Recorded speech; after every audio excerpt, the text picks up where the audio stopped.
Hello, everyone. Welcome to a Saturday session. I don't do a lot of Saturday sessions, but I had an opening in my calendar, and next week I am very full. I have a lot going on, something in my personal life. So just actually, I'm going to be doing my first residency with my PhD program that I'm involved in.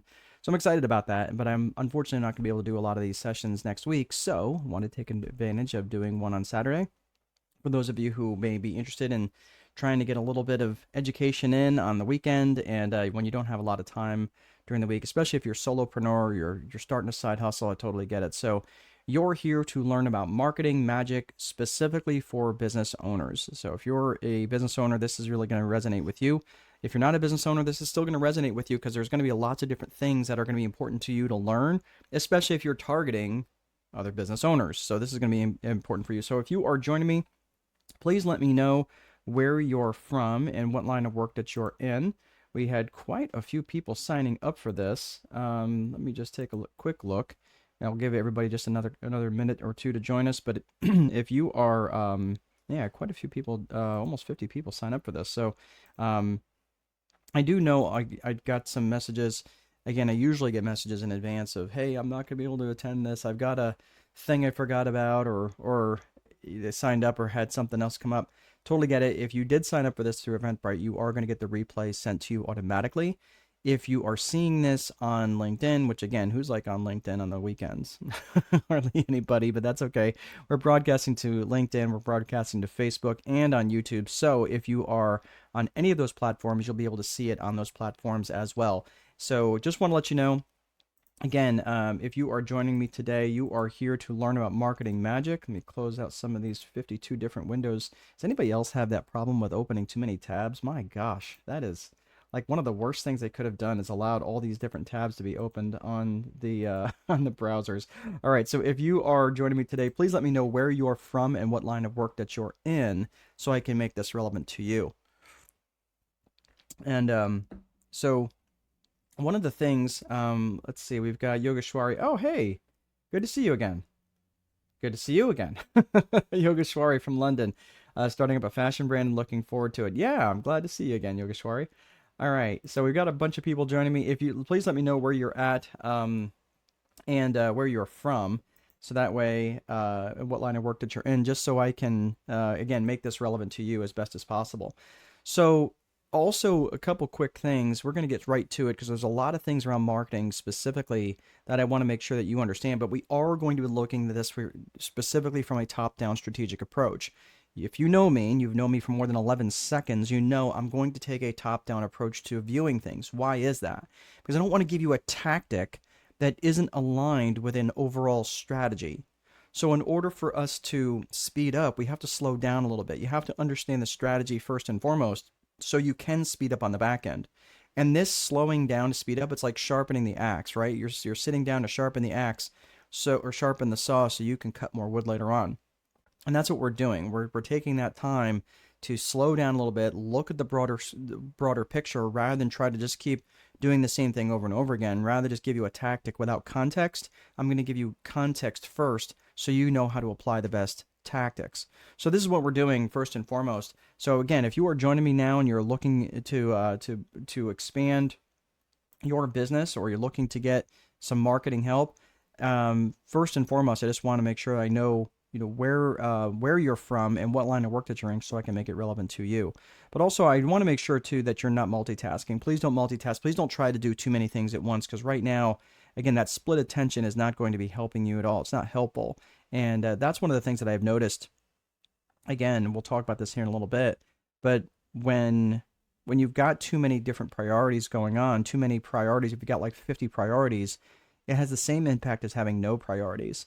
And that's the thing I want you to think about is you really do need to establish priorities. And I will tell you, if you're trying to dabble, where you're trying to put too many eggs in too many different baskets at one time, your marketing is going to be ineffective. And I've seen that happen quite often is where they sprinkle a little bit of marketing over here and then they sprinkle a little bit of marketing over here and they kind of like try to get a very broad approach. You're much more likely to get the results you want when you're going to be really focused and try to fill up. You won't ever fill up one completely, but put a lot of energy into one or two, I would say as many as 3 different marketing channels, but don't try to hit 19 at the same time.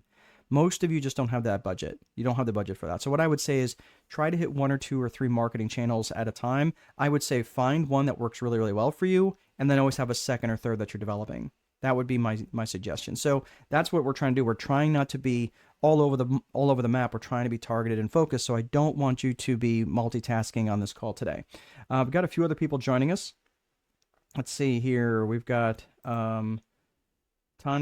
Hello, I am Tanvi. I've started a 3D printing company in London. Excellent. You got a friend in Yogeshwari who's in London as well. So apparently the Londoners are representing well today. Okay, Tanvi from London has a 3D printing company in London. Would like to know how to make marketing strategy for a B2B and B2C model. So this is what we're going to be talking about specifically in this. Marketing, the way that I'm going to look at this is probably a little bit more B2C. However, most decisions are still made, even if you're doing B2B, they're still made by a human. They're still made by a person. So even if you're selling a Boeing 747, some person or persons on the other side of that equation is still making the purchasing decision. It's not a business making the purchasing decision. Does that make sense? So it is important that you, again, when you're recognizing this in your marketing and your marketing approach, the approach that I really, really like is called direct response. I'll talk about that here in a bit. But direct response marketing is the opposite. Well, not necessarily the opposite.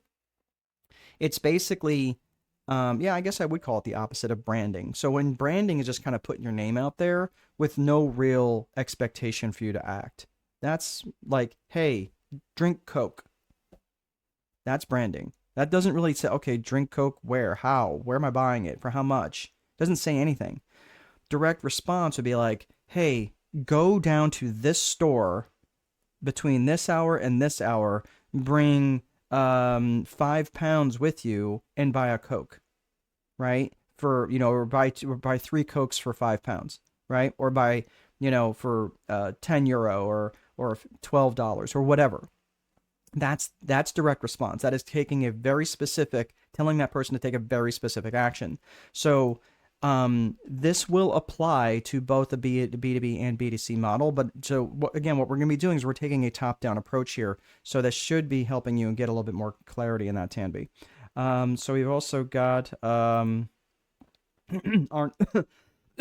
Arnab from Southampton in the UK. Man, UK is really representing today. Good for you guys.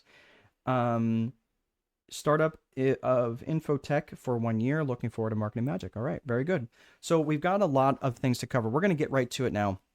So one of the things I love, please keep your questions coming. If you've got questions along the way, just be really specific in your question. Don't just say, hey, what did you mean by that? I will be like 5 minutes after the fact. I won't have any idea what that means. So be specific in your questions, and I have some natural breaking points over the next hour or so. We'll probably go about 1/4 to the next hour and all of this. And again, if you have to hop off, you will be getting the replay sent to you automatically in your email, especially if you signed up through Eventbrite. Otherwise, you can find it again on YouTube if you're interested. All right, so the main job of your marketing, is to create trust with your avatar. That is the job. And if you can create trust with your avatar, obviously it's to let them know that you exist. Yes, that's kind of self-explanatory. But your main job is not just to let them know that you're out there, but to create trust with them. And this is the interesting thing where I'm looking at lots of different traffic temperatures. And traffic temperatures, I think they really kind of get a very I think it's almost very confusing approach when people say, oh, they're hot traffic, meaning that they're ready to buy. I don't look at it that way. I look at when you have frozen traffic. Okay, frozen traffic is they don't even know that they have a problem. Think about that. They don't even know that there's a problem that exists on the horizon. It's kind of like they're on the Titanic and they're just kind of running along, singing a song, drinking wine, having a great time. They don't know that there's a problem lurking over the horizon. That is a job of marketing. That's what warms them up, to takes them from frozen traffic to not problem aware to cold traffic where now they're aware of a problem. Hey, by the way, did you know that there's icebergs that were reported in this area that we're about to head into? Oh, now I'm problem aware. Now I'm cold traffic. I've warmed up from frozen to cold. Going from cold traffic to warm traffic is to make them solution aware. So now they're aware of a problem. Now you're going to warm them up a little bit more to warm traffic, which makes them solution aware. Hey, by the way, we're heading into icebergs. Maybe we should go a little bit further south. Maybe we should slow down a little bit. Something along those lines, right? Maybe we should put a big giant spotlight out in front of the ship, maybe to look for icebergs. I don't know. Like, again, what you're doing is you've already made them aware of the problem. Now you're making them solution aware. Okay? Not aware of what you do yet, because that's what makes them into hot traffic. So making them into hot traffic is now you say, hey, by the way, here's the problem. Hey, here's the solution. And by the way, we have that solution. This is why you can buy our product. This is why you can buy our service, because now it's solution aware. Okay, hey, you can get on this other ship because we're going to go a little bit further south and you're not going to run into an iceberg. Okay, so these are the sorts of things when you start thinking about this, from problem aware, solution aware, and now they are you aware. But that's not the end of the equation. Just because they're aware of you does not mean that they are ready to buy. That's really important, because most people think that hot traffic means, oh, they're hot traffic, they're ready to buy, like they're ready to do the deal. No, they are not. Because if they're not aware of their desire, they're still not going to buy. They might be aware of you. They might be aware of the problem. They might be aware of the solution. They might be aware of you, but they don't care. But if they don't have desire, they're still not going to move. So they also have to be desire aware. If they are problem aware, solution aware, you aware, and they are desire aware, they are boiling traffic. They are ready to do something. They are, and it may not necessarily be with you, but they are ready to take action. They are boiling. They are like the frog in the boiling pot. They're ready to get out because they're starting to get very uncomfortable. Does that make sense? So how do you make them desire aware? Well, again, it's important for you to understand your avatar. Again, you can't do any of this if you don't have their trust. So if you've taken the time to educate them by making them problem aware, by making them solution aware, by making them aware of what it is that you do, and reminding them of their desire, you have built a massive amounts of trust along the way. You know why? Because the fastest way to create trust with anyone is to demonstrate competence. Demonstrate competence. Demonstrate you know what you're talking about. So I want you to think about this. How can you demonstrate competence to your avatar? How can you show them that you know what you're talking about? So these are the sorts of things that I want you to start thinking about from a top-down perspective when you are trying to market to your avatar, trying to market to the person or persons or group or board of directors or team that you are trying to attract. Make sense? So, got a couple other things, a couple other comments here. Let's see. We got one here. All right. So, someone wants to connect. All right, Suman, very good. Welcome. Thank you. You can connect on LinkedIn. Yeah, I have no problem with you guys networking. I mean, I don't know anybody here, so again, I can't endorse anybody's product or service. I don't know, but just so again, do your own due diligence on that stuff. All right. So let's get to different components of trust. When you're looking at trust, the first, I am telling you, there's two main elements of trust that you have to be able to convey in your marketing. Again, we're taking a top-down approach to marketing, and this is where the real magic lies, is if you can demonstrate competence and you can demonstrate character, you are well on your way there. Think about this. Think about it for just a second. If I came on here and was demonstrating lots of competence, right? Like I knew what I was talking about and I came in here and started giving you all these different ideas. You're like, man, that was really good. But I started demonstrating a lack of character. Like I started talking about, like, again, like I'm married. I have an amazing gal in my life. But I started talking about having a girlfriend. You'd be like, dude, what? Like, why are you talking about having a girlfriend when you're married? Like, that would be, for many people, that would be just demonstrating a lack of character. Okay. Or if I was saying I had this drug habit or something else, whatever, like you can pick your poison, doesn't really matter. But whatever you perceive as a weakness of character, it won't matter how good or competent I am. A lot of people just won't trust me. They might say, yeah, his stuff's really good, but I don't know. I don't know how much I trust him to actually do business with him. And that's a main thing. And I see that a lot actually in networking situations where people will be in a business after hours, a business setting where maybe there's alcohol and they are getting rip roaring drunk. And that's not showing up well for them in terms of demonstrating character. So I'm just saying, like, again, just no judgment here. I get it. I'm just saying that you have to be mindful of defending your character top to bottom, because it begins and ends with character. But character and competence are two trees that share a same root system, and the fruit of those trees are the remaining five of these trust factors, and that is caring, confidence, commitment, communication, and consistency. So let's unpack these real quick. So when you're looking at caring, have you ever heard the phrase that people don't care about how much you know until they know how much you care? That is incredibly true, and that demonstrates character. People imagine if I came on here and said, well, I know a little bit about marketing, but I don't really know if it's going to really work for you. Or imagine if I came on with a product or service and it's like, well, yeah, I'm a strategist, but yeah, I mean, it's kind of good. I don't know. No. If I'm not demonstrating confidence, if I'm not telling you right now, as I sit in front of this camera and tell you I am at the top of my game and getting better, that's a level of confidence that is very attractive. That's very trust inspiring. Make sense? Think of how many con men are super confident in their delivery, and that creates a lot of trust. And again, I'm not suggesting you be a con man. I'm just saying it's confidence. Confidence is a big factor. And if you for those of you who are a a fan of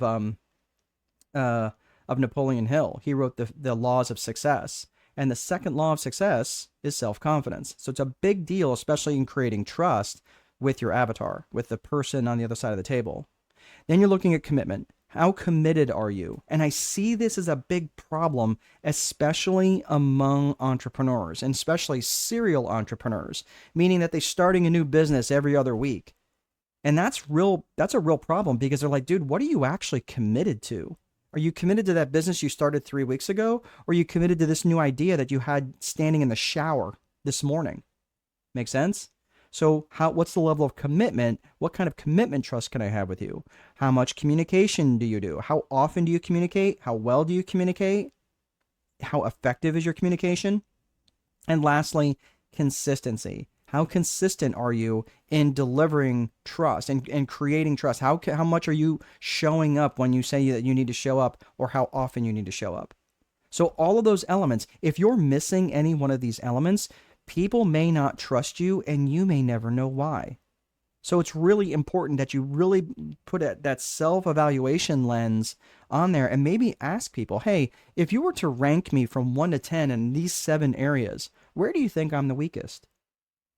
And that might be a really good exercise for you to engage in. All right. So these are all different areas around creating trust. So again, before we get into the agenda here, I want you to just understand there's a different level of understanding. Is just like you take this session just kind of seeking knowledge to understand, versus a much, much, much higher standard, which is seeking knowledge to take action. And I want you to just think about this, like, how much are you just like, oh yeah, I'm here to say, oh yeah, it was really good, I took a lot of notes. Okay, that's fine. I don't need the attaboy. I have lots of success in many different businesses that I have that are running on their own. At this point, I want to make sure that you are taking knowledge and actually taking action on that. So at the end of this, if you have, I'm going to ask you this question again at the end. What knowledge will you be taking action on today? Because here's the truth. You can have the best, most efficient business. You can be an absolute paragon of truth and justice and virtue. You could be such an amazing salesman that you could sell ice to Eskimos and voting booths to Castro, and you can still starve. So trust and know that it begins and ends with marketing and your lead generation. And you have to be really good at this. And you can never let your foot off the gas. You have got to stay on top of your lead generation, even when you're busy, even when you have more customers than you can handle. Because what will happen is you take your foot off the gas, and all of a sudden, when you're staring down the barrel and you don't have any customers in front of you, that's when a lot of companies go out of business, because they can't. They've built up this momentum, and all of a sudden, when the oxygen leaves the room because they have not been focusing on lead gen or they got lazy, that's what happens, is they will starve. Okay, so don't let that happen to you. All right, so if you're just joining me today, please, we're talking about marketing magic. Please let me know where you're from and what line of work that you're in, and I will, again, just want to make sure that we'll make this relevant to you. So one of the things I want to show you, this book that's on the page, that's on the screen right now, is my very first book. It's called The Time Wealthy Investor. It's actually out of print now, so you can't even buy it even if you wanted to. But I have since upgraded it to the Time Wealthy Investor 2.0, and in fact, it's probably due for another update, really. But when I first wrote this book, I was extremely proud of this book, and it took me a while to write it. It took me almost a year and a half to write it and edit it and get it to the point where it was ready to be published. And I was like over the moon, because it's a 280 page book, and it's everything around creating a rental business or a property management business that doesn't run your life. That's the whole context and concept of time wealthy. So being time wealthy was really the premise of it. And it's a very good book. It's very systems oriented, something known as the VIP method, which that I've since expanded to the Viper method. But the VIP method was really, really good. And it's a really good book, not because I'm telling you, but because many people on the other side of it, of having read it, told me it was a very good book. And I was over the moon. I have a really cool cover. I have a really pithy name. I was really happy. I click submit to Amazon, and my book goes live, and I was over the moon. And about 3 weeks in, I was like, okay, like I published this book with this thought of like, you're welcome, world, because this is the most amazing book that's out there. And my book sales after 3 weeks were $0. Ugh. Not one book sale. And I was like, you have got to be kidding me. Now, I'm not talking about the book sales that, like, you know, that your sister and your mom and, you know, like, I'm talking about people who I don't know, people outside my scope. So I was like, oh my gosh, $0. Okay, this is going to be a lot harder than I thought.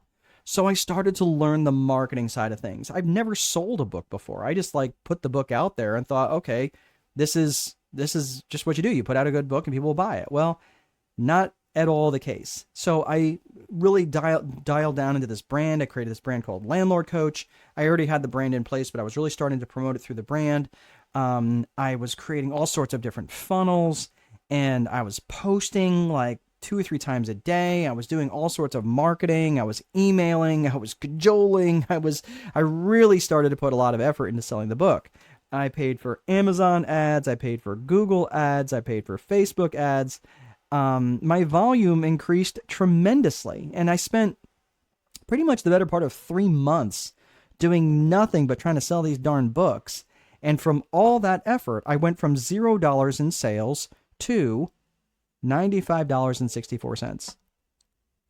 I was so discouraged. How many of you at this point would have been like, okay, the hell with this, I'm throwing in the towel, right? How frustrated do you think I was? I was so discouraged. I was like 2 years in practically to write and publish this book, no sales, another 90 funnels, and buying other people's marketing courses and creating a brand and spending money and more money. And I felt like the only people that were actually making money were the advertisers, were the marketers.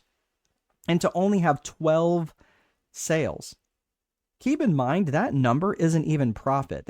I was selling the book at break even just to try to get some traction. Does everybody remember those free plus shipping offers for like $7.97? How many of you would have felt like this guy? Right? That's me with a lot more hair. But listen, why didn't they buy the books? Why didn't they buy the books? Because I was selling them information when what they wanted was transformation. I was trying to sell them books when what they wanted was their life to be better. I was selling the trip and not the vacation. And fundamentally, trust was absent. They didn't trust that I knew what I was talking about. They didn't trust to buy yet another book. How many people have done this? Bought books they've never read?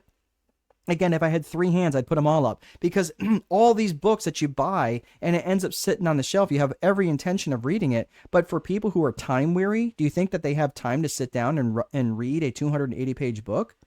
No, of course not. It was a massive disconnect. Plus, again, they didn't trust themselves to buy yet another book that they would have to invest days and weeks reading because they hadn't read the previous dozen books, like I mentioned. They didn't trust themselves to implement. So trust was lacking from all sorts of different areas. So as a result of this massive trust deficit, they didn't buy the book.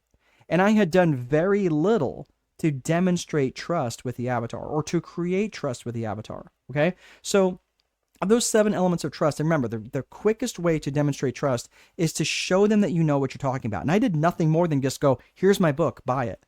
Okay, so we're going to get into all that here in a little bit. But here's the thing that I just want to point out. When I was going into 2017, I published the book in 2017, and I was making, I was making a little bit of money in 2017. You see that little sliver at the bottom. About halfway through 2019 is about 18 months after I got started, which I was consistently making about $5,000 a month. Within the next year, I was bringing in about $17,000 a month, and I could have kept going in that trajectory, but something changed for me in 2020, and honestly, I just did not want to stay in the real estate coaching space, right? It was a niche that I didn't really want to be in anymore, and I actually wanted to pivot up, or niche up, if you will, and pivot and decide to leave the real estate coaching space and seek people who are solopreneurs, business owners, who basically have less than 20 employees. And what I experienced those early days was basically false confidence. We'll talk about that here in the end. But the thing about false confidence is that as I don't want you to take that same approach in your approach to your marketing. Okay. So this is really, really important when you're looking again. So let's take a quick look at the agenda that we're going to be getting into today. We're going to be talking about systems, and we're also going to be talking about psychology. And then in addition to the systems and psychology, we're also going to be talking about the 4 core functions of business. We're going to be talking about the actual marketing that you're going to be doing. And then finally, we're going to talk about different resources today. Now, this is the thing I just want you to understand. For some of you who are just starting out, I know some of you want to scale. Some of you want to get to the next level. Some of you want to just bring in more customers. Some of you would just like to have a day off once in a while, right? Or some of you might just, we want to get paid once in a while. Marketing can fix all of that stuff. So everything that I talked about was this book that I wrote. It was my last major book. My last major book, that is the Time Wealthy Advantage. And that's on the screen here. If you are in the US and you'd like a copy of it, you can go to strategicboardroom.com and you can buy it there, and I can sign it and send a copy to you. I know I got several people here in the UK. If you would like a copy of it, the best bet is to order it from Amazon, because fulfillment can be done way, way faster by Amazon than when I can get it to you. So if you're interested, and it's also available on Audible.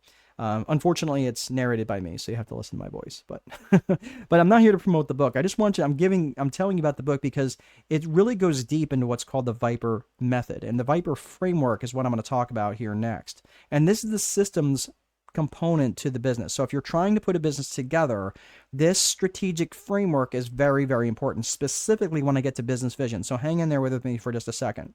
So when you're looking at the Viper framework, Viper is an acronym for vision, infrastructure, process, execution, and reporting. So let's uncover vision. Vision is about specifically what you want, both from a personal perspective and a business perspective. So it's got 2 components, personal and business. Personal vision, business vision. Personal vision is going to ask you a primary question. Where is it you want to go? right? Saman, where do you want to go? Armab, where do you want to go? Tommy, where do you want to go? What do you want your life to look like if your life wasn't defined by income generation? What would that look like for you? What would your life look like with your relationship with your spouse? What would you want your life to look like with your relationship with your children, with your friends, with your faith? These are all the things that are very, very important for you to consider in advance of your business vision, because the business vision is going to determine, okay, cool, that's where you want to go. Let's reverse engineer a business that says, cool, that's how are we going to get there? How are we going to get there? That's where you want to go. Cool. That's how are we going to get there? And the interesting thing that I notice is that people, I mean, I've sat in masterminds and seminars and different things like this, different events like this, where I've sat next to guys and gals who were legitimately making 6 and 7 figures per month. I mean, financially, they were absolutely knocking it down. But the interesting thing about that was they were their home life was a complete train wreck. And you know what they were more interested in? Making a little bit more money and putting an extra comma in their bank account. Meanwhile, they've got a barn fire burning at home. And that's the thing that I'm trying to understand. Like, I want you to just think about this. What they effectively did was they created a business vision without giving any consideration at all to a personal vision. So here's all I'm going to say. I'm just going to make this last couple of points around personal vision, then we'll move on from there. But the danger in creating a business vision without ever thinking of a personal vision is that you end up creating a life that exists to serve the business. And I'm just telling you that sucks. It's just like an empty well that just never gets filled in. So I just want you to think about that. Just give it a little bit of consideration and write these things down so that your personal vision is defined, and then you have a business vision that's actually going to serve that personal vision, not the other way around. So let's get into the business vision. There's 3 C's to business vision. And I'm going to tell you this right now, is that understanding these 3 elements will make your marketing massively stand out over any other person or business that you have. That's a competitor of yours. I'm just telling you, every time I get invited in as a CSO, which is a fractional chief strategic officer, or as a strategist, anytime I'm in an organization and I see any one of these 3 elements that's not fully developed, I'm telling you, I see all sorts of problems within the business. I see problems with their marketing. I see problems with their turnover. I see problems with their avatar. I see problems with their employees. I see all sorts of dysfunction going on. So let's look at these 3 C's of business vision. The 3 C's of business vision are specifically core purpose, core values, and client avatar.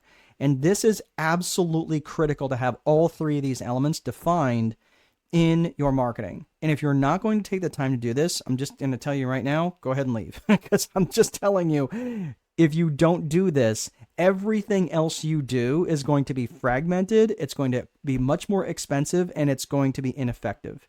I'm just going to be honest with you. So why not take the time now to figure this out now, rather than spending and wasting all that time and all that money? It's so funny that people want to get to where they want to go really quickly, but they don't want to do the preparation work on the front end.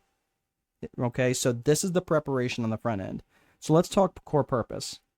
The core purpose specifically is, what business are you in and what problems do you solve? And it's really important that you be highly specific in your answers. So specifically, what business are you in? Armab, what position, what specific business are you in? Yogeshwari, what specific business are you in? Tani, what problems do you specifically solve? This is really important for you to start thinking about this now, because if you are not thinking about the specifics of it now, the problem is you can get very, very fragmented in your offering. So think of it this way. Think of like the core purpose for a mechanic. So a mechanic for a passenger automobile, do they do a lot of things? Sure, they probably do a lot of things. Could they replace wiper blades? Sure. Could they replace tires? Sure. Could they do a brake job or a muffler job, or could they put in new headlights? Sure, they can do all those things. Could they replace a transmission? Maybe not, because transmission work generally tends to be a little bit more specific to a field, right? That could be a subcategory. Okay, so now we're starting to establish some boundaries. Will they work on a dump truck? Probably not, because dump trucks they've got heavy transmissions, they got heavy drivetrains, they've got big diesel engines. It's probably too much for them because they're pretty much used to being in that lane of passenger vehicles. Excellent. So now you're starting to really establish some boundaries around that core purpose. Be really dialed into what your core purpose is, and be a little obnoxious about what you don't do. Leave that stuff aside for someone else, because when you start going, oh yeah, we could do that, we can do that, and we can do that, all of a sudden when you're saying yes to everything, you're going to start getting people to say, well, what do you specialize in? How committed are you to really being good at my passenger vehicle? Make sense? Now, if we're talking like you're stuck at 3 a.m. trying to get home, that's a different story. But that's not what we're talking about. We're talking about a core purpose where you're saying, no, I really want the expert working on my vehicle that's going to be carrying around my children. So that's what I'm saying. Like, what is the core purpose? Be really specific about the business that you're in, and be really specific about the problems that you solve. Now let's talk about core values. Core values is what matters to you about this business, and how would the world be worse off if you went out of business? So when you start thinking about this from a core value perspective, and I want you to think about this at the end, and I want you to say, hey, this is something I really need to work on, or I feel like I've got this really dialed in. Your core values, because your business is just an extension of you, that's what your core values are going to represent in your business. So think about it this way. Let me know if this is true for any of you. Have you ever had a friend that was heading down a path that you couldn't follow, and you ended up losing that friend over that? Yeah, we've all had that. If you lived in life more than 15 minutes, that's happened, because you have a friend that they're evolving and you're evolving, and maybe you're evolving in a good way. Chances are you're here on a Saturday, you're trying to better yourself. But many people, they're going the different direction. They're starting to do other things in their life that you just don't agree with. Okay? So if that's the case, you start thinking, okay, well, you're heading down a path I can't follow, my brother, my sister, whoever. I can't be part of that. And you end up blowing up the relationship over it. And it sucks. But that's the reality. And the reason why you weren't willing to cross that line is because it was a violation of some sort of core value that was meaningful for you. And how do you determine a core value of yours? Well, listen, we walk around with all sorts of different values. But when something is truly a core value is when you're willing to take action on something. And generally they represent the excesses in our life, the guardrails, the excessively good and the excessively bad. So when you have a friend that was maybe acting out of integrity, or maybe a friend that was lying to you, or a friend that was stealing or doing drugs or whatever that violation of the core value was, that was the line in the sand. So again, we all walk around with a bunch of values, but you know something is a core value when you're willing to take action on it. I value peanut M&Ms, but I'm not going to go to war over peanut M&Ms. Someone threatens my family, I'm going to war, because that is a core value of mine. So that's why I'm saying, like, that we carry around lots of values, but realistically, when I'm willing to get up off the couch for something, that's how I know something is a core value. Make sense? So these are the sorts of core values that you want to define for your business. Why is that? Because the core values help define the company DNA. And the core values define what's called company culture. And company culture and company brand are inextricably linked.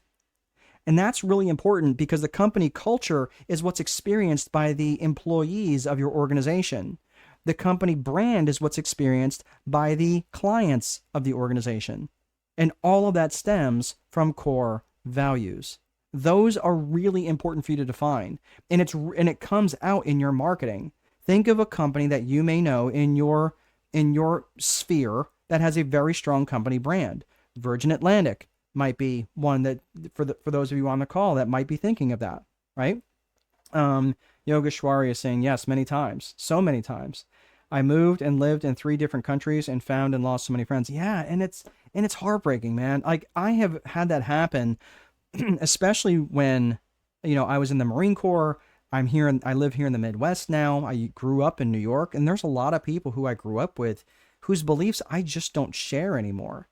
And not, they evolved in one direction and I evolved in another. Not to say that mine is better and theirs is worse or anything. It's just different. But our core values are very different. We're not aligned anymore. And I tried not to, take people out of my life just because we have different, different beliefs. But if we have very different values, I'm sorry. Sometimes it's just better for my mental health not to include them in my life. So that's why I'm saying for people whose values and core values align with mine, I tend to attract them. And that's what your marketing needs to do. You want your marketing to be magnetic. What do I mean by magnetic? A magnet attracts, but what else does a magnet do?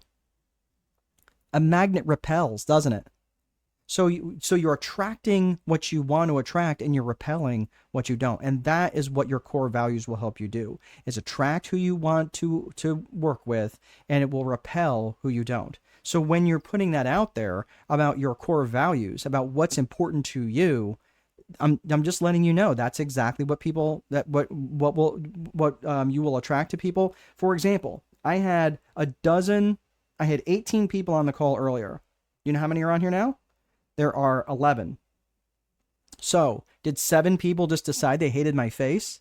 Did 7 people just decide that I didn't know what I was talking about? Did 7 people go, I don't like this guy and I don't know why, and I'm just going to leave? Probably. Am I going to lose sleep over it? Not one wink. Not one wink. And that is because I know I'm not everybody's cup of tea. That's okay. I'd rather be 1 or 2 people's shot of whiskey than everybody's cup of tea. That's what I'm looking for. That is the type of magnetism that I'm hoping to have. And that is why I also tell people and kind of wear my core values on my sleeve. So we talked about core purpose. We talked about core values. Now let's talk about client avatar. This is the crux of coming into being really clear and really careful in your marketing. And really, it's amazing to me how many folks that I am working, especially if they're having lead generation problems, I ask them who their avatar is and they can't tell me. It doesn't surprise me that they're having marketing problems because they're really not dialed in on their avatar. I know who my avatar is. I really like to work with married couples who have kids at home that are extremely busy and have businesses of their own. Those people, I know what their problems are. Now, that's my bullseye. Does it mean I won't work with people who are single? No, of course not. Does it mean I won't work with people who don't have children? No, of course not. And I have worked with people without children. Does it mean I won't work with people who don't have business of their own? Maybe not. Maybe not. I mean, if they got a business idea, but they're ready. So you see what I'm saying? Like if they don't check all the boxes, that's okay. But if they're starting to get into like the, like I'll work with people in the bullseye, the 10 ring, the 9 ring, even in the 8 ring. But they start getting in the 7 ring and the 6 ring, right? And that they're too far away from the bullseye. They're probably a better customer for someone else. And that is okay. So when you're thinking of your client avatar, I want you to think who specifically and ideally do you want to serve? And sometimes that might be one person. Sometimes that might be a couple. That could be a group. It could be a board. It could be a team. It could be an entire organization. But who specifically and ideally do you want to serve? And I want you to think about them in terms of geographics, demographics, and psychographics. Geographics is basically where they are. That's pretty straightforward. Where do they live? Where do they occupy this spot on this spinning rock? The demographics is who they are. Are they married? Are they single? Are they old? Are they young? Are they middle-aged? Do they have kids? Do they not have kids? Are they educated? Are they not educated? What are their demographics? Think about that and get really clear of their demographics. And then finally think of their psychographics. And psychographics is probably the most important out of all of them, although they're all, I would say, I guess, equally important. But the psychographics is how they think and how they buy. Psychographics, I want you to think of the phrase ALIA, A-L-I-A. I want you to think of their attitudes, their lifestyles, their interests, and their aspirations and goals. And this is interesting that when you're thinking about really, truly creating marketing magic, and if you don't know these people well, like you have not researched your avatar to know What is important to them? What are their attitudes on education? What are their attitudes on life? What are their attitudes on politics? What are their attitudes on, I mean, anything? I don't really care, but find out what their attitudes are on things. What's their lifestyle like? Are they young and jet setting, or are they young and homebodies? Are they older? Do they have grandchildren and they like to spend time on the weekend with their grandkids? Or are they middle aged and they like to travel a lot? What's their lifestyle? What are their interests? Do they like to read? Do they like art? Do they like NASCAR? Do they like Formula One? Do they like American football, or do they like European football? Whatever. But to figure out what their interests are. And lastly, and this is probably probably a little bit more important than all of them, is what are their aspirations? What do they aspire to? What are their goals? Because if your product or service helps them get towards their goals a little bit faster, don't you think that would be important for you to know? Man, that is marketing gold right there. We're not even talking magic at this point. We're talking palladium, okay? If you can really figure out what their goals and aspirations are and how your product or service could align with that, that's a license to print money. So all of these things, the 3 C's of business vision, I'm going to take a sip of my tea here, but I want you to type in here, what are these 3 areas that you feel that you're really got dialed in? Or what are these areas do you feel like you've really got to do some work on? Go ahead and type in the comments right now.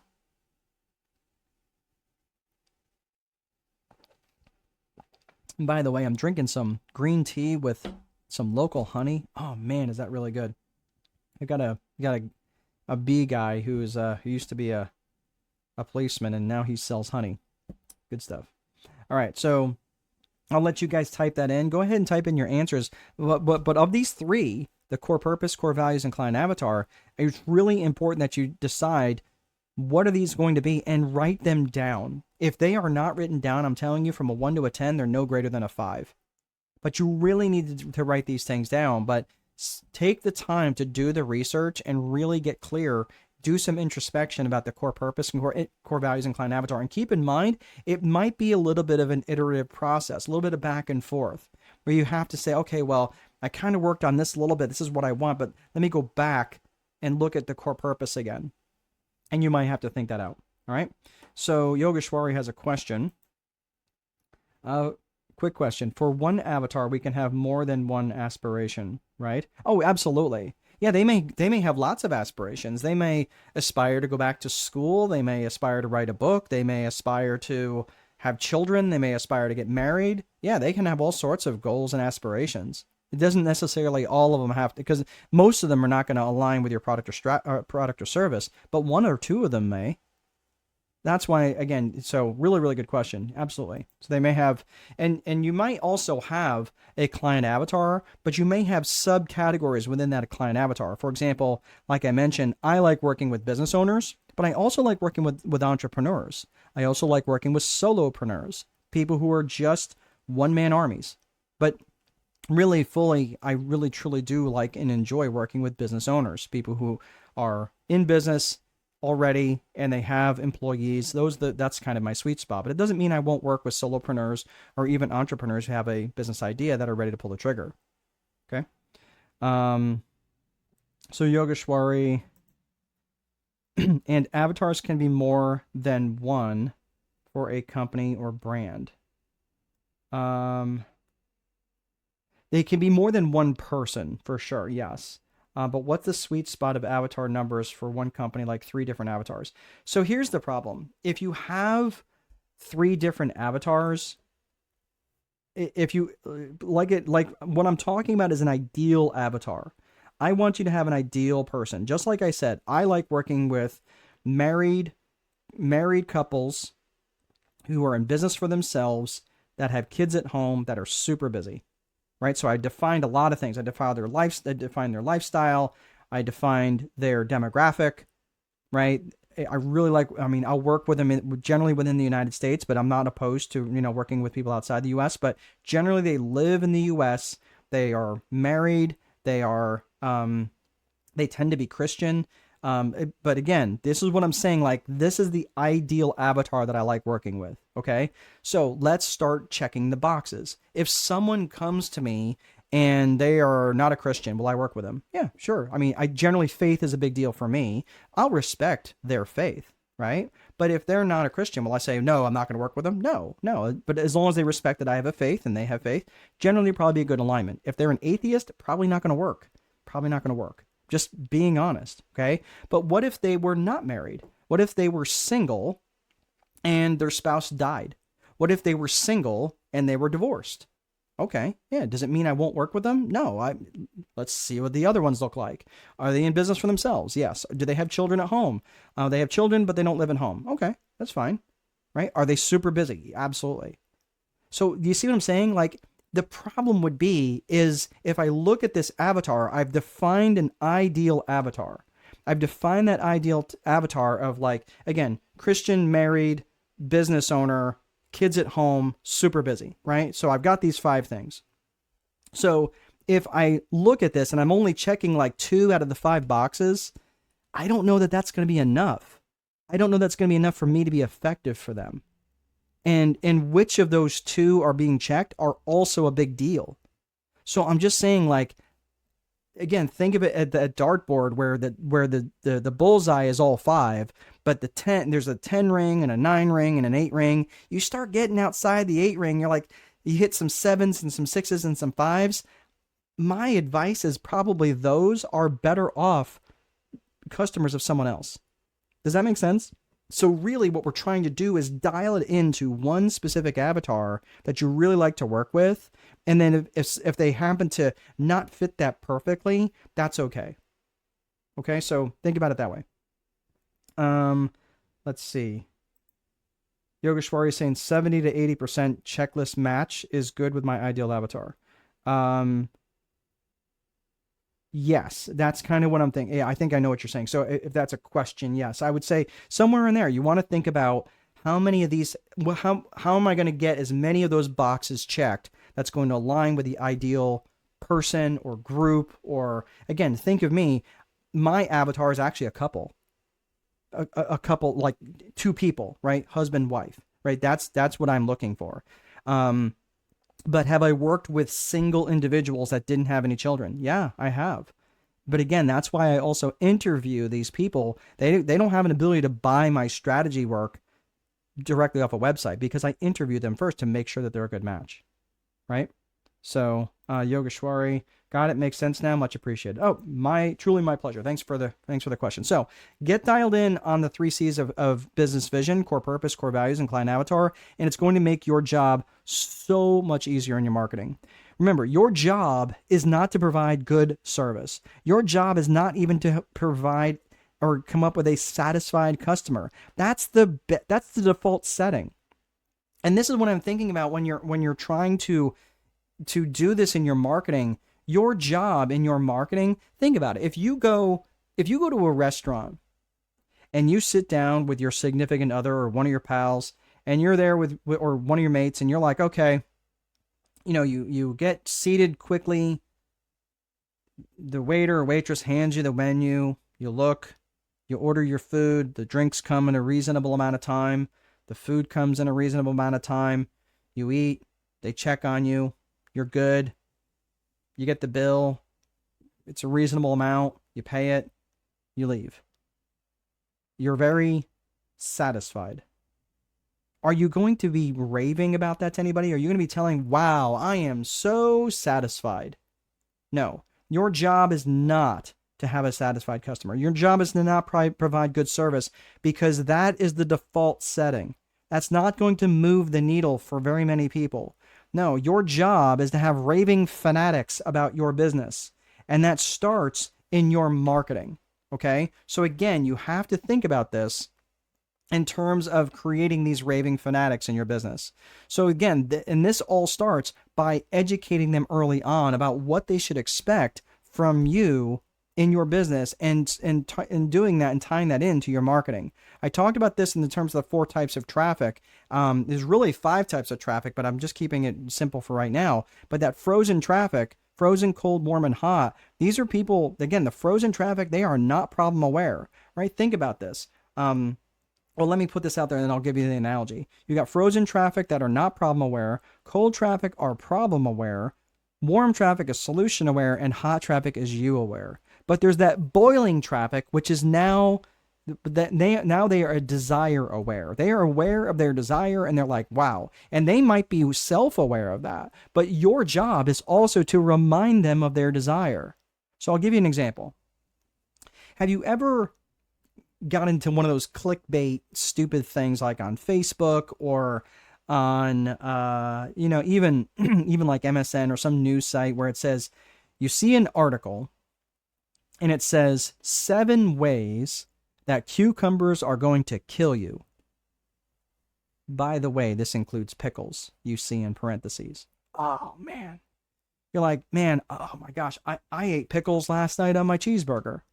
Oh man.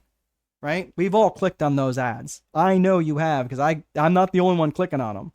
And I'm like, damn it, 7 ways cucumbers are going to kill you. And by the way, this includes pickles. Man, I love pickles. All right, so let me click on the ad. Let me click on it. And I know what I'm clicking on. I know what it is, but you still click on it. So you click on it. Now, it starts to describe everything about cucumbers. By the way, everything I'm about to tell you about cucumbers, I completely am making up. I don't know anything about cucumbers, except they're green. So it's going to say, it's going to educate me about all sorts of cucumbers and where all the cucumbers in the world come from. Well, they come from Ecuador. And because they are grown in Ecuador, they're grown in some sort of volcanic soil.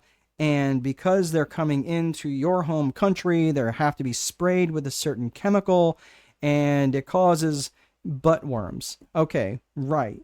So now you are problem aware. Is that people who eat cucumbers, and by the way, 92% of all the world's cucumbers come from Ecuador and are sprayed with this chemical. Again, I'm making all this up.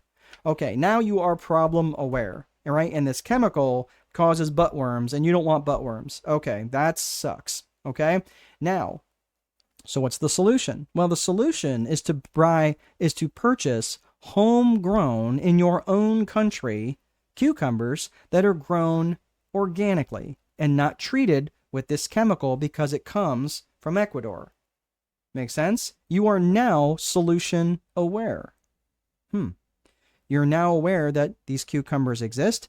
You now are aware that they are organic and you can, and there's some, and by the way, wouldn't you know, there's some that are grown right in your home country that you can buy from my very own company. Well, no kidding. What a coincidence. Yes. And by the way, if you order them today, timer pops up. If you order them within the next 10 minutes, we'll add 50% to your order and we'll drop ship cucumbers right to your door. By the way, we have this whole assortment of pickles that you can choose from. Okay? Now, that's you aware. So now you are problem aware, you are solution aware, and now you are very aware of their product or service to sell you cucumbers and pickles. That is the stages of traffic. Now, if you want to go one step further and make them into boiling traffic, you would remind them of how important it is not to get butt worms when you're eating cucumbers and what it's like to eat healthy and whatever their desires are. Does that make sense? So this is really critical in addressing them in the 4 stages of traffic. Because if you're trying to talk to frozen traffic, but you're using hot traffic language, they're not going to understand you. You're going to be like, hey, we are the premier providers of organic cucumbers here in the UK. Or premier providers of totally homegrown organic cucumbers here in the United States. No one's going to care. But if I demonstrated to you, again, build trust. If I demonstrated to you why that's a problem in the first place, oh, well, don't you know that if you buy cucumbers normally, you'll get butt worms? Oh my gosh, I didn't know that, right? Well, yeah, because you didn't warm them up. That's why you're trying to have hot traffic conversation with frozen or cold or warm traffic. They don't know that stuff yet. Make sense? Well, if they're warm traffic, they would know that. But if they're frozen or cold, they don't, because they're not problem aware yet. Or they're not solution aware. There's a disconnect. That's the problem. Is this making sense? So you have to have the right type of language with the right temperature of the traffic. This is why a lot of marketing fails, is because people are trying to have the wrong temperature traffic with the wrong traffic type. One of the things I'm running an ad right now called Financial Literacy for Business Owners. And there's a lot of business owners that like it, but there's certain language that people are not responding to. Is that my fault or their fault? It's my fault, because I'm using language that doesn't align with the temperature where they're at. They're not problem aware, or they are problem aware, but I'm not bringing the solution that they need. And that's all on me. That's my marketing is ineffective. Okay, well, guess what? That's why you test. So that's what I'm saying. This is why you have to think about this. It's also important for me that when they get into the equation, that I also have to make sure that they understand the desire. Traffic temperature is not relevant at all if they don't have desire. They may know that there's a problem. They may know there's a solution. They might know that you offer that solution, but if they don't care, they're not buying. So that's why I'm saying you have to recognize there's a spot for boiling traffic, and you have to reiterate that desire. Or they may not desire it yet. They may not desire it yet. They're like, hey, let me get this figured out. I got to get my will in place first, and then I'll buy some cucumbers, so I don't get butt worms. Make sense? All right. So all of that, again, is around we're talking all of this around vision and personal vision and business vision, and that is around the Viper framework. So we're going to go a little bit faster through the rest of this. We're talking about infrastructure. Infrastructure is the bones of the business. That's the desks, the chairs, the software, things like that in terms of the Viper framework, right? And when you're looking at infrastructure for your business, you have to look at things like CRM, your customer resource management software, things like Pipedrive, Go High Level, HubSpot, Monday.com, things like that, right? So it's where you're just tracking these people that come into your organization. That's really important. You also could be looking at sourcing software for your infrastructure, which would be like LinkedIn Navigator or Apollo.io. You can also, LeadIQ is another one. You could also look at automations and integrations. These automations are really important, especially to keep communication going between your avatar, which is, things like MailChimp, Constant Contact, Zapier, and Odoo. They are all integrations that will attach to your infrastructure, and these are really, really important pieces of infrastructure. So you might be thinking, if infrastructure is so important, why does vision come first? Well, vision comes first because let's say Yogeshwari wants to lay on the beach rubbing cocoa butter on his belly. Okay, well, if that's the case, laying 2 months on the beach in Spain, rubbing cocoa butter on his belly, if he designs an infrastructure that is going to require him to return emails and phone calls in a timely manner, that's going to be a horrible experience when he's trying to lay on the beach for 2 months out of the year rubbing cocoa butter on his belly, right? So vision has to come first, and you're going to build an infrastructure that's in alignment with that vision for the future.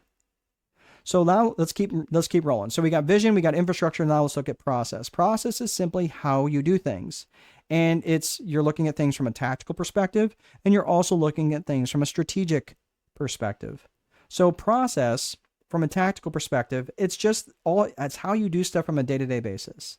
It's your standard operating procedures, your checklist items, your day-to-day activities, how you answer the phone, how you prepare bank deposits, your opening procedures, closing procedures, so forth and so on.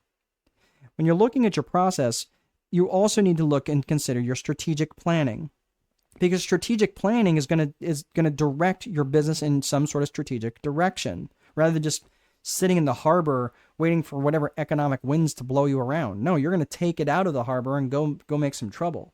That's what strategic planning does. And you need to think about the people, the purpose, and promotion. You need to think of the people that are going to be involved in that strategic plan. Who are the people you're going after? Right? Maybe you're trying to attract a new avatar or a new segment within an avatar. Maybe you're trying to bring in a new supplier, whatever that is. Who are the people that you're going to need? The people component from all aspects of strategic planning. What's the purpose? Are you looking to grow your market share? Are you looking to expand into a different market? Are you looking to launch a new product or service? What's the purpose? Again, just like people has to be in alignment with your core values and client avatar, your purpose also has to be in alignment with your core purpose. Because If not, you're going to get very fragmented. You're going to get that shiny object syndrome. And that's why, again, if you have a core purpose or a strategic purpose, rather, that's not in alignment with your core purpose, people are going to get confused. And the confused mind will always say no. The last component of this is promotion. And promotion is just repeating yourself a lot. It's having that conversation and communicating over and over and over by saying a lot of the same things over and over and over. Right? So promotion is not just saying something once, it's saying something and promoting it, whether that is outbound or, with your marketing, or internally, externally with your marketing, or internally with your vendors and your suppliers and your employees. So that's the strategic planning component. So when you're looking at process, again, has a tactical component, and it also has a strategic component. The next component in the Viper framework is execution. And execution is something that George Patton talked about. It was a American general. A good plan violently executed now is better than the perfect plan executed next week. And the reason why I bring this up is because most plans fall apart in their execution. And part of the reason for that is, again, as much as I love you, my fellow entrepreneurs and business owners, you kind of drive me a little crazy by having those lists of 37 items that you're going to put on your to-do list, and you're going to get them done today. Right? Or 70 different items, right? Whatever it is. And the problem with this is you have too many priorities. And having too many priorities has the same impact as having none. So that's why I like to look at things from the perspective of a daily 5. Daily 5 is up to 5, not 37, but up to 5 highly specific actions that you can take, which will move the needle towards your vision or your strategic plan, one or the other. And for me, I like 3. This right here is one of my daily 5 items, basically 3. For me, 3 is the sweet spot. If I'm doing daily 5 every day, I get burnt out. It's too much for me to do every day. But if I do 3, I can maintain 3. So I'm just letting you know that's the execution component. And lastly is the reporting component. And this is made up of lead metrics and lag metrics. Lead metrics are simply based on your actions and activities. Lag metrics are the results of those actions and activities. They're called lead metrics because they precede the results. That's it. They're just based on actions and activities. And where do you think those actions and activities are defined? That's right, your daily 5.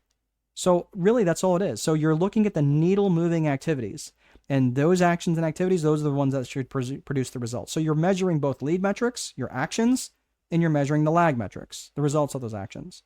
So that's the Viper framework. Okay, so that's the systems component. Now we're going to talk about the psychology, and this is about leadership and management. And systems are important, but systems are only going to get you so far. The psychology perspective is from a personal and individual psychology to a business and organizational psychology. So you're looking at things from a personal perspective, things like self-worth and self-management. From business, you're looking at things, limiting beliefs is another component of personal psychology, but you're also looking at things from a business perspective, from an external and internal component. So when you're looking at this, let's look at business psychology from an internal perspective and an external perspective.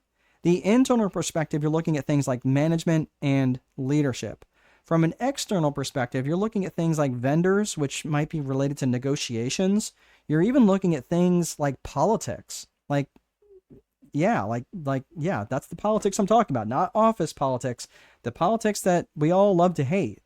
Because I trust and know that if you have a business where you're starting to employ a lot of people, you will be attracting attention of the politicians. I'm just saying that's what happens.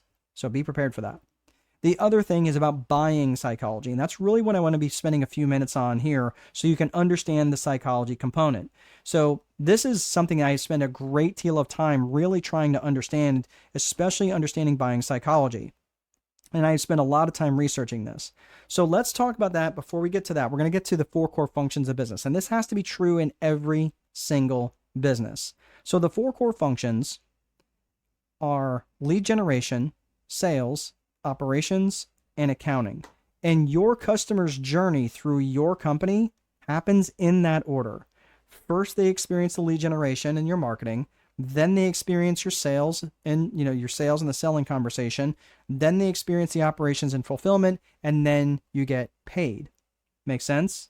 So all of that and each of these functions serve a very different function or different reason for existing for your client. So now that we got the 4 core functions, now let's look at how this ties into marketing. When I'm going to give you the 15 reasons why people will buy, and this dials directly into the buying psychology component that I talked about here, back in the psychology part.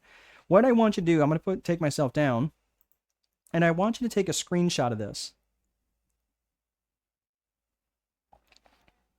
What you're going to do is I want you to think about this. There's 15 reasons why people buy. Are there more? Probably. I don't know. These are the 15 that I have learned. And that is to make money, save time, avoid effort, escape pain. And some people will buy to escape physical pain, emotional pain, spiritual pain sometimes. They'll buy for more comfort. They will buy for better health. And keep in mind that could be for less stress. They will buy to feel more love. They will buy to gain praise, increase their status with their tribe. They will buy for truth, especially if they have felt lied to in the past. They'll buy for growth.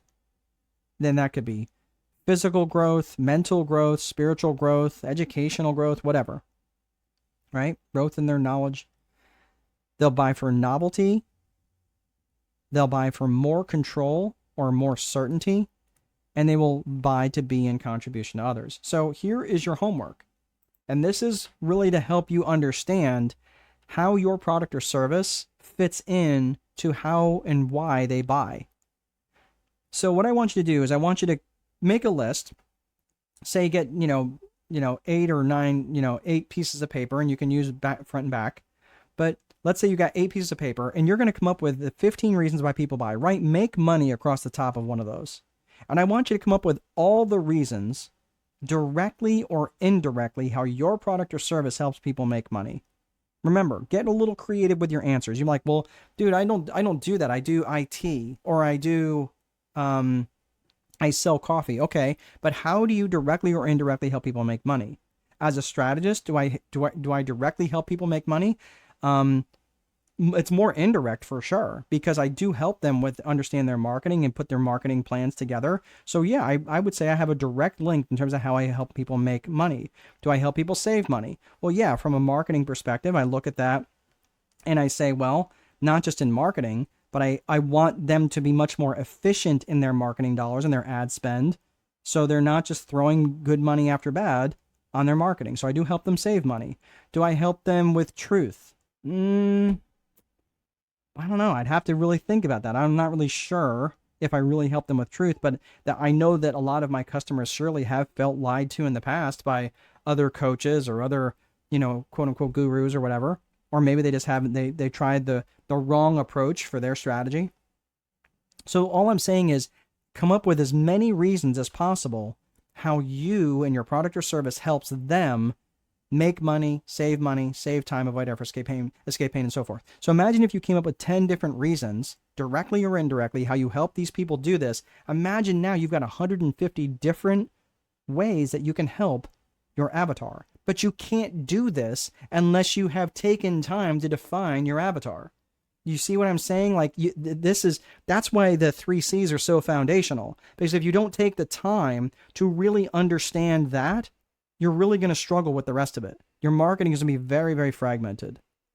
So again, if your job is to create trust with the avatar, hang on a second. If your job is to create trust with the avatar, if you start addressing their desires, if you start addressing them in the 15 reasons why they might want to buy from you, now all of a sudden they're going to be like, oh my gosh, that guy gets me. Oh my gosh, that gal gets me. That's what you're looking for. And that's what's going to create raving fanatics. Is this making sense? This is the real magic, is you really have to get to know them. But it takes time. You have to do the work. You can't just kind of throw stuff up there and expect people to buy. These companies, the buyers today are way too sophisticated. They know what they want, and they're willing to wait for it. So this is why, again, the there's so many people out there who are selling with just features and benefits, but you have to go one further step, and that's the meaning. I'll give you an example. A feature is something like saying this book has 500 pages. Okay, that sounds like a big book, right? That's a feature. The benefit is that if you read every single page of this book, you'll become a much better marketer. Okay? Now, your job is to go one step further, and you have to explain the meaning to them. What does that mean for them to be a better marketer? And you'd say, well, can't they just fill in the blank? You would think they would. But the best marketers are the ones who also display the meaning. And by the way, the meaning is what hooks into the desire. So I'll give you another example. Let's say, for argument's sake, so again, the meaning in that particular case for the marketing might be so you make more money and spend a lot more time at home. Okay, I can get behind that. Let's look at another aspect. Let's say that you have a feature which is a sports car that has 500 horsepower. Okay, that's a feature. The benefit is it goes 0 to 100 kilometers per hour in like 2 seconds, or 0 to 60 in 2 seconds. Okay, 0 to 60 miles per hour. Either way. So it goes really fast. From stop to go, it goes really fast. Okay, so that's the benefit. So you might be saying, okay, so feature is the horsepower. Benefit is it goes 0 to 60 really fast. Okay. But the meaning is you're going to be probably the fastest car on the block, and you're going to feel like the coolest guy or the coolest gal. That's the meaning. People will buy far more for the meaning than any other thing. Now, I'm not suggesting that the features and benefits are meaningless. No, they give the meaning context. But I'm saying if you only stop at the benefit, I'm telling you haven't gone far enough. You have to indicate the meaning. So that is why they're going to want to do business with you, and the 15 reasons why they buy will reveal the meaning. Making sense? So you have to go a little bit further than that. When you're looking at something like the headline, okay, and this is something that I'm just letting you know here, when you're getting into the headline, I had to test everything. Before, this course used to be called the Lead Generation Multiplier. Do you know how many people signed up for it? None. No one wanted it. And I was like, oh man, like, what do you mean? Right? So again, whose fault is that? Is it all your fault for not signing up? No, it is not your fault. I call it marketing magic. All of a sudden I started getting people sign up. But I was getting a lot of people who were in like the marketing world that were like, okay, I don't really know that I want those people. And then I started calling marketing magic for business owners. So the crowds were smaller, but I was getting the people that I was shooting for. Does that make sense? So you have to think about, I have to test, and I have to test a lot, and I'm going to get it wrong way more than I'm going to get it done, going to get it right. But this is what testing is like in the marketing world. You have to have a control, and you have to have a variable. And that's what marketing is. That's what effective marketing looks like. So when you get to the lead, like, again, these are some different graphics that I used. Here's the lead generation multiplier for business owners, right? That's, I don't remember what iteration this was. This might've been the latest one. I had marketing magic by Strategic Boardroom. I had marketing magic. That was a different color. And then I had marketing magic for business owners. I think this is the last iteration, but this is the one that really started to get the type of client that I was really looking for. So this is where you have to recognize that you have to test. You're going to test the headline. You're going to test the subheadline.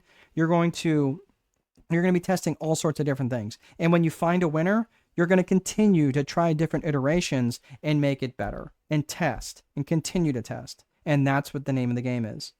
So when you're looking at different trust triggers, okay, and I'm going to just go through this rather quickly because, again, this kind of gets into buying psychology, but I'm going to do this fast. So when you're looking to trigger trust, these are the sorts of trust indicators. Now, again, these are different from the 7 components of trust. These are things that can help trigger trust. And you can really only need, you don't need all of them. You can just use one or, maybe a handful. But authority is what triggers trust. So How can you demonstrate authority? You can demonstrate it with title, you can demonstrate it with position, you can demonstrate it with credentials. You could be an author, right? This is why I also have the class Write and Publish a Book as a Business Owner, because you can be an author, and it's a great way to establish an authority.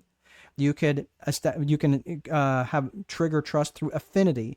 Affinity is like correlation. It's like the guy that lives in your town. They have familiarity based on simple frequency, because they see you. Oh, I see your trucks around town all the time, right? How often they see you. It could be a shared geography, or even a shared interest. Remember, we talked about that back in psychographics: attitudes, lifestyles, interests, and aspirations. You could have affiliation. Affiliation is being associated or connected to a trustworthy source. So if you have like a chamber of commerce that you're connected to, or a similar organization that you're connected to that has lots of trustworthiness, that could be affiliation. You could trigger trust by endorsement. That's pretty straightforward. That's been used over and over and over again, especially by someone that is considered trustworthy. You can do that by demonstration. Just again, like I talked about before, demonstrating competence is a fantastic way to generate trust. And you can also do that through vulnerability. Like, I actually kind of fell into this one. This is something called a damaging admission, or something like saying, "Hey, I messed it all up. Let me show you how I figured it out, though." Okay, that's something called a damaging admission, or just simply saying, "Man, yeah, I really messed things up before, but let me show you what I have learned." Or I struggle with this too sometimes, and this is something that I have learned to work through, but let me show you what it is, right? Vulnerability is a big way to generate trust. Again, I went through these before. I'm not going to go through them again, but these are the 7 trust components of competence and character: caring, confidence, commitment, communication, and consistency. Again, if you are lacking in one of these 7 areas, people may not trust you, and you may not know why. So again, with the trust triggers, you can use just one. With the 7 elements of trust, you got to have all 7. All right, so that is the marketing magic, and we're going to talk about some different resources here.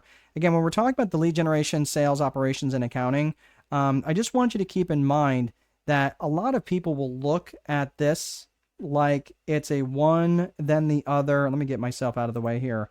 Like, you do lead generation, then you do sales, then the operations, then the accounting. So like, once the customer enters your world, they like lead generation never comes back into the equation. What I'm going to tell you is you want to take an infinite marketing approach, and that is lead generation never, never, ever, ever, ever stops. So the lead generation function continues right on through. If you look at the bottom of the one on the right hand side, you'll see a little infinity symbol there. That is because it never stops.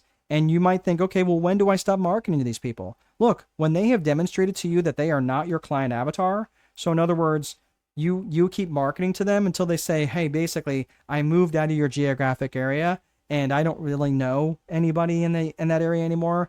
So you might as well stop marketing to me. Okay. I mean, they're never going to, it's hard to know that. But my point is, if they have demonstrated to you that they are not your client avatar in some way or the other, or they have demonstrated to you that they're not aligned with your core values, maybe because your core values have shifted, maybe because of their core values have shifted. But either way, if they have demonstrated to you that basically they are not your client avatar, or they don't align with your core values, or they have died, my point is, you don't ever stop. You don't ever stop marketing to these people. Now, one thing I have noticed is that people tend to go to automation too soon, or not at all. And in this world of AI, I'm just telling you, there is a place for it, but don't go to automation to substitute real human connection. And this is, again, where it's something that I talked about in the infrastructure sections, where people look at integrations between MailChimp and Constant Contact and Zapier and Odeo. Again, this is where you want to deliver value to them. Deliver value to their inbox. Don't just always send them something where you're just trying to deliver crap. Like, hey, come buy my thing, right? Because they're going to get real numb to that real quick. But again, once you know their problems, once you know their goals, you can deliver value to them to help solve those problems. Imagine if your avatar was a single mother with children, and you found out that there was a free daycare on a Friday night so she could go get her hair done. Do you think that that might be valuable to her? Yeah. So give away tons of value. Always be looking, checking their six, always making sure that you're watching their back to make sure that you can give them tons of value. So again, this is not only give away tons of value, but again, demonstrating competence to them.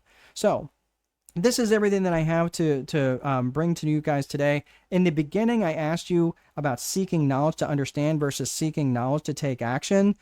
Listen, I just want you to start to think about this. If you've got questions, I'm happy to answer some questions. I got Yogeshwari has a question here. I'm going to come back to you in just a second. So, but again, what are the things that you're going to be taking action on? This is what's going to be really, really important. So I'm just going to say this real quick story, and then Yogeshwari, if you guys want to type in any other questions that you may have, I will answer them here in just a hot second. So one of the questions, or if you've seen this before, this is, I still can't believe this story is actually true, but this guy is a bank robber. I'm going to take myself down out of the equation there for a second, but this guy's a bank robber. He and an accomplice, they robbed 2 banks in Pittsburgh at gunpoint without any attempt to disguise their face. In fact, they were even waving at the camera at one point. And what they had done was they covered their faces in lemon juice, fully believing that it would make them invisible. Yeah, I'm not kidding. So, this is something that 2 researchers were absolutely baffled about, how false confidence plays a role for people, and how it is particularly how it plays a role for business owners. So everybody starts down here at the bottom where they have very low confidence and very low competence. Okay, so confidence is on the left-hand side there, the vertical scale, and then of course on the horizontal, competence over time. So what happens is people start out, they get very confident very early on, and they peak very quickly to what's called the peak of Mount Stupid. Okay, and pretty soon, all of a sudden, they realize they don't know what they don't know, and this comes crashing down into the valley of despair. Now, they've learned a little bit, but their confidence has taken a massive hit. And unfortunately, this is where a lot of business owners tend to give up. So if you keep at it, though, if you keep working on your knowledge and working on your competence, you head up that slope of enlightenment, and eventually you wind up at the plateau of sustainability. So this is why I like to offer you guys an opportunity to join the strategic boardroom. And there's a couple of different costs to this. I'm not gonna beat you up on this right now. I'm not here to promote this. I just want to let you know that many people are looking for different places to go, and this is exactly what I have done is created a community of of business owners just like yourself, and we meet often. We do lots of different trainings just like this around marketing, around lead generation, around sales, around operation and fulfillment functions, around leadership, management, and accounting and finance functions. So if that is something that you are interested in, I'll go ahead and put the link in there. There's a base level that you can join. Right now, it's just $39. That price will go up, and that you have access to everything in the courses. You get invited to all of the group trainings and the group networking sessions. If you are looking for something more than that, there are higher prices there, but that is the base right now. The highest one is $499, and the $119 will allow you to have one-to-one coaching with me. So if you're looking for something in there, like I said, the base is $39. You get everything in the course, including all of the networking and different aspects where you can connect with other like-minded business owners. All right, so Yogeshwari has a question. Okay, once we create those 15 reasons directly and indirectly helping people, how do I use those reasons to communicate with my ideal customer avatars, systematically or some method? So you're talking about the granular aspects of actual marketing now. It's going to depend. It's going to depend on where your avatar lives, like in the marketing world. Are these people do they live online? Do they not have social media accounts at all? Okay. Now you have your answer. Maybe you reach out to them through direct mail.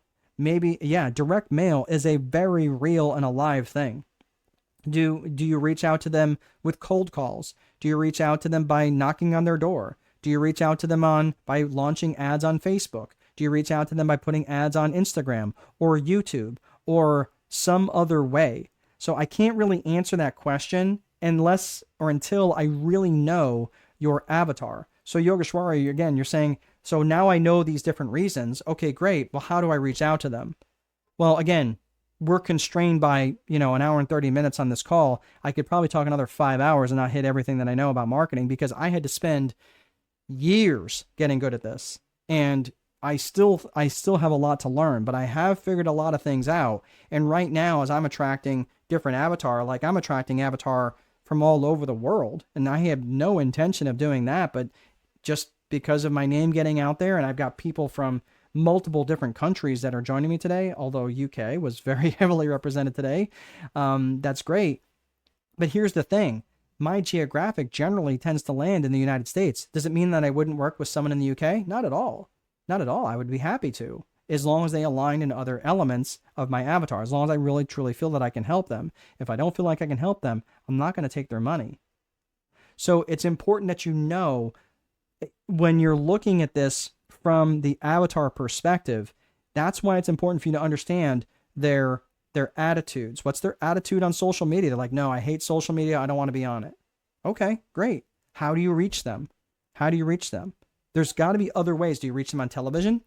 Do you reach them on radio, satellite radio? Are there other things that they're interested in? Do they like the opera? And if so, maybe you advertise in handbills at the opera. Something. So that's why it's important for you to understand your avatar in all sorts of different ways so you can reach them. That's why that's important. Making sense? So you're asking a very granular question. Unfortunately, I don't have a really good answer for it because I don't know I don't know your avatar, but that's where you start to have to think, where would I be able to reach them? Where do they live in the marketing world? And that's what's important. Okay. I don't see any other questions. So hopefully it answers your question, Yogeshwari. Thank you. So that's everything that I have. If you guys don't have any other questions, thanks so much for sticking around. For those of you who have signed up through Eventbrite, you are going to be getting this delivered to you directly in your email inbox. If you did not and you'd like to see the replay, you can go to YouTube and you can see a lot of other replays as well, or you can sign up for any future trainings on Eventbrite. Thanks so much for sticking around, and I will see you guys in the boardroom. Thanks so much. You are more than welcome, Yogeshwari. Thank you.